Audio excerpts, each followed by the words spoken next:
Lah wis awan urung tangi ya. Ruh, tangi ruh, wis awan ruh, tangi. Telat iki wis telat, selak digombe kah? Ayo. Ndang. Tangi. Ndang. Lho wis jam piro kowe sak dihukum BK ndang. Ayo. Ayo gendang teh. Sopan jurus itu kan. Oh, sudah apa ya? Ini bos. Oh, kita harus cari. Yo. Oh, itu kan jong. Aku sudah apa. Kepesing. Go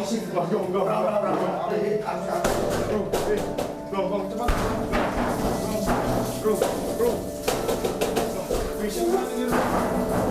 Masihkah kau mengingat di saat kita masih 17?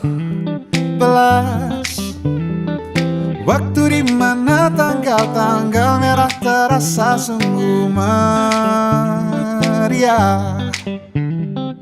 Masihkah kau ingat cobaan terberat kita matematika? Masihkah kau ingat lagu di radio yang merdu mengudara?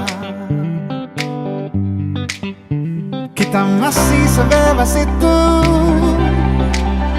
rasa takut yang tak pernah mengganggu batas naluri bahaya. Dulu tingginya lebih logika.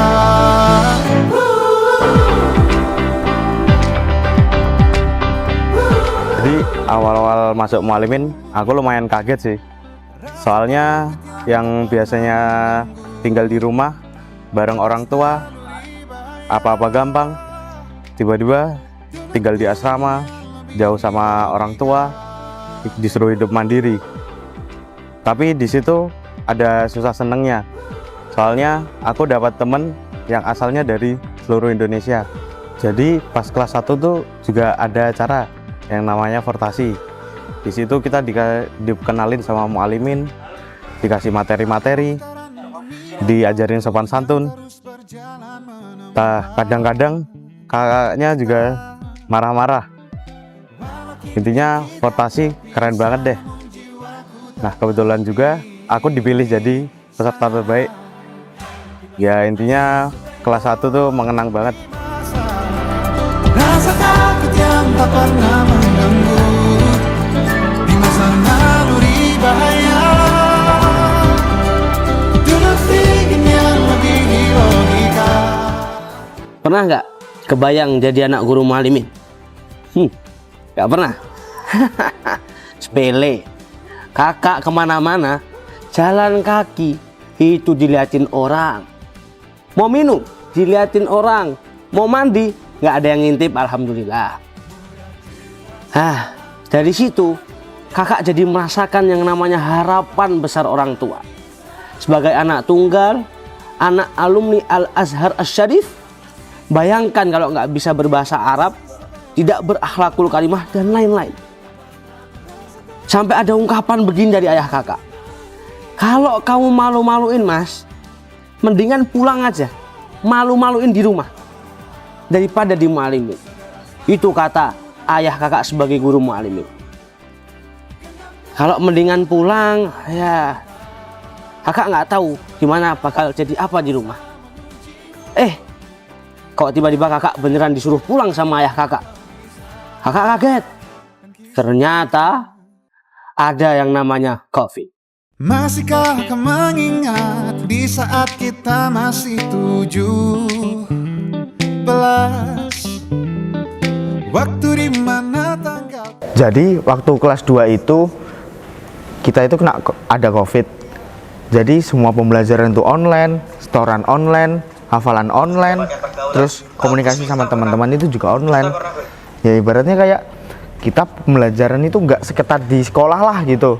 Kayak kita masuk, habis itu absen, terus lihat pelajaran dikit, terus habis itu ya udah kita tinggal main gitu loh. Karena apa? Karena nggak ada yang ngawasin gitu loh. Setelah itu Ya karena kok online itu kita ngadain rapat kecil-kecilan di kalangan teman-teman. Nah, alhamdulillahnya waktu rapat itu kepilihlah aku sebagai ketua angkatan di era online, di mana aku disuruh merangkul teman-teman di daring itu. Ya pokoknya semua serba online deh.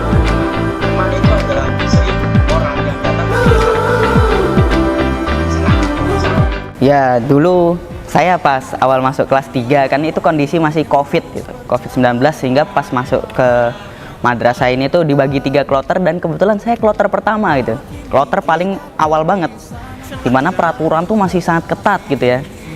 Keluar kamar tuh harus pakai masker, sholat harus dalam kamar, belajar dalam kamar, ngaji dalam kamar, ke kamar mandi pun harus pakai masker gitu ya. Tapi itu ada yang membuat saya cukup berkesan gitu ya, itu teman-teman saya ketika masuk tuh banyak yang berubah. Ada yang kurus jadi gendut lah, ada yang gendut jadi kurus lah, yang tadinya baik tiba-tiba jadi rada-rada lah, ya seperti itu. Kalau menurut saya memang kelas 3 ini sangat berkesan bagi saya gitu ya, tapi menurut saya juga lumayan menyenangkan. Tapi kalau ditanya mau ngulang, aku sih enggak ya.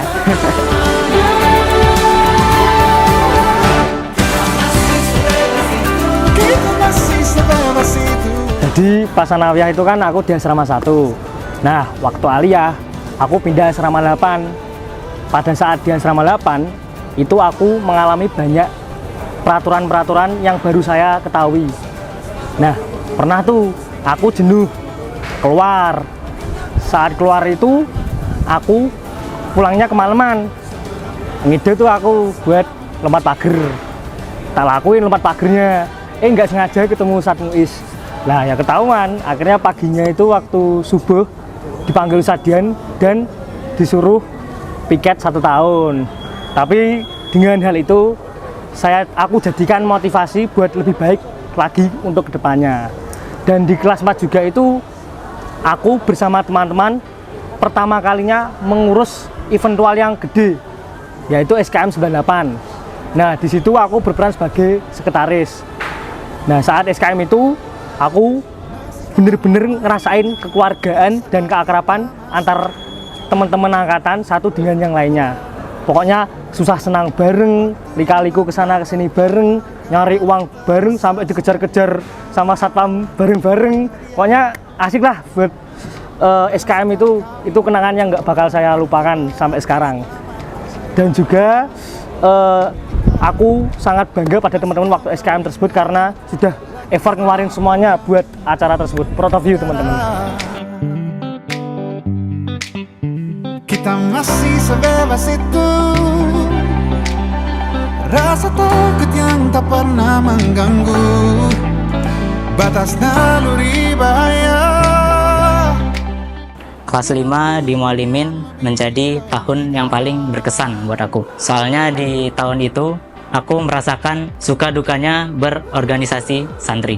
Berorganisasi santri di Mualimin itu memiliki susah dukanya masing-masing. Seperti susahnya menghadapi anggota yang sulit diatur, atau susahnya menghadapi anggota yang banyak, sampai susahnya menghadapi pimpinan yang sulit dihubungi. Pokoknya bergantri di Mualimin itu memiliki manfaat tersendiri buat aku.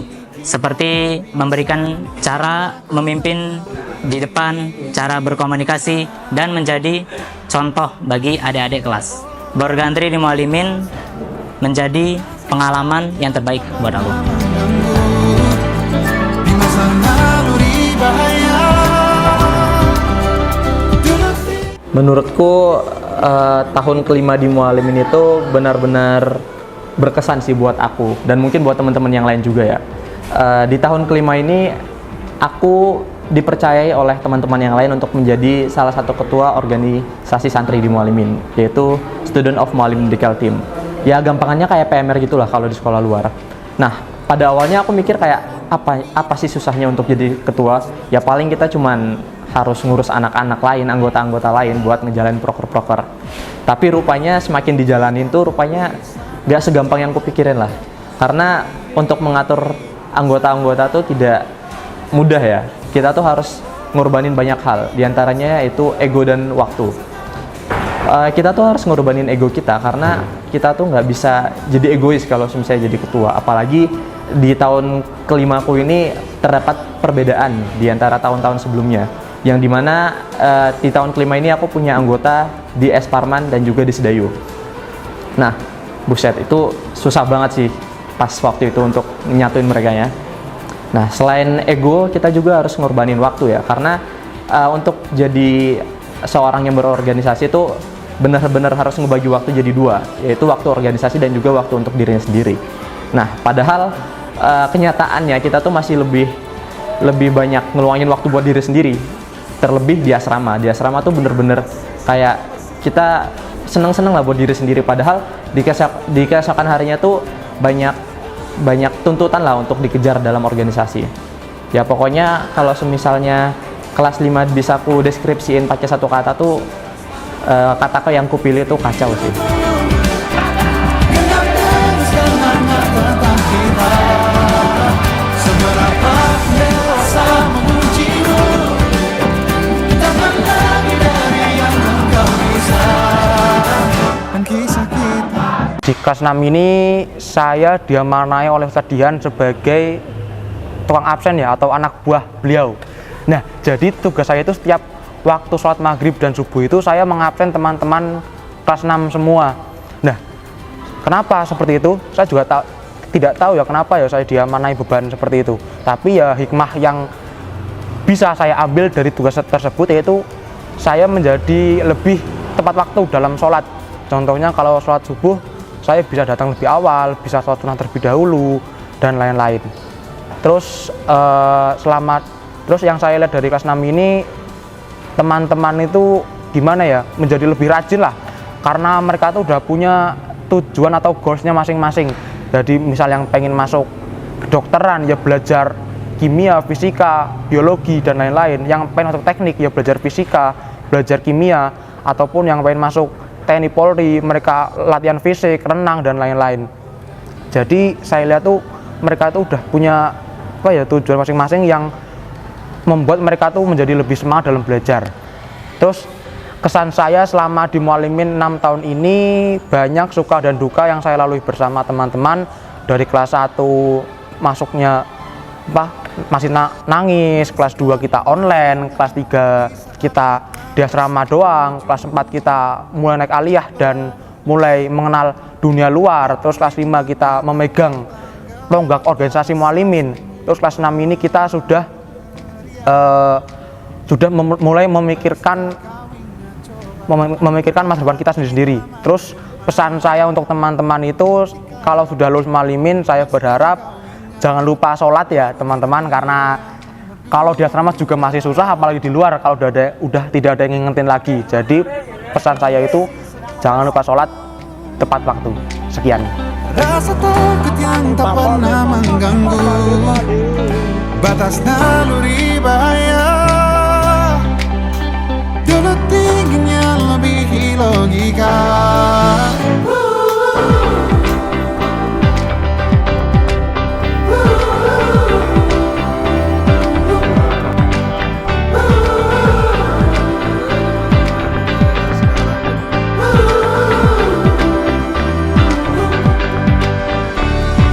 Putaran bumi dan waktu yang terus berjalan menempa kita. Walau kini kita terpisah, namun jiwaku tetap di sana. Oh, rasa takut yang tak pernah mengganggu, di masa naluri bahaya, dulu tingginya lebih logika.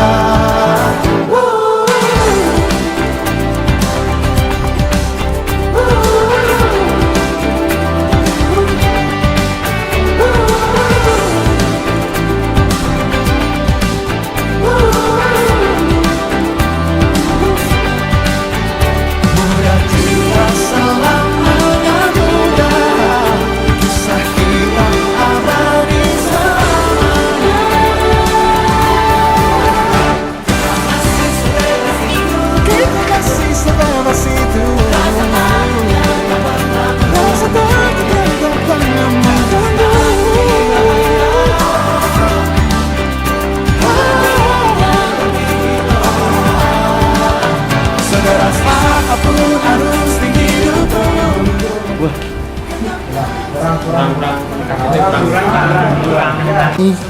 Ruh, tangi ruh. Wis awan nih, telat. Dang. Lu jam 7 sak dihukum bilang.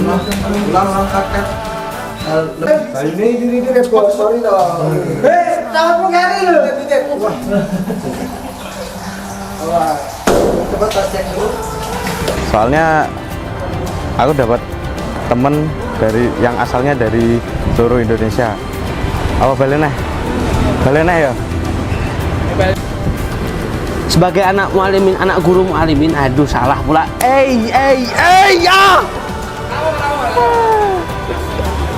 Jadi kalau salah itu tinggal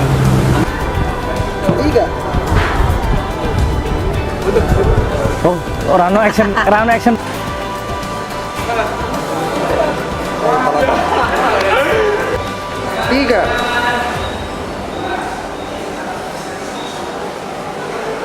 Jangan nyender. Ya. 2, 3. Semuanya ikut 1, 2, 3.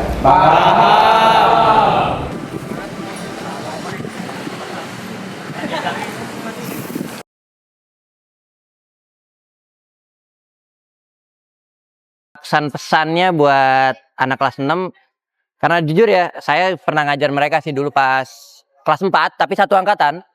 Dan mereka tuh nggak kayak kelihatan anak agama tuh bisa kayak anak sosial kayak anak IPA kayak anak agama. Wah, campur-campur deh karakternya. Tapi yang paling berkesan sih, mereka tuh sangat bola banget, sejalur, sehati sama saya. Sampai diajakin mini soccer main di luar. Nah, semoga nanti setelah kalian lulus, saya tetap dikontak ya buat mini soccer. Ya, butuh foto dikit-dikit lah. Ya.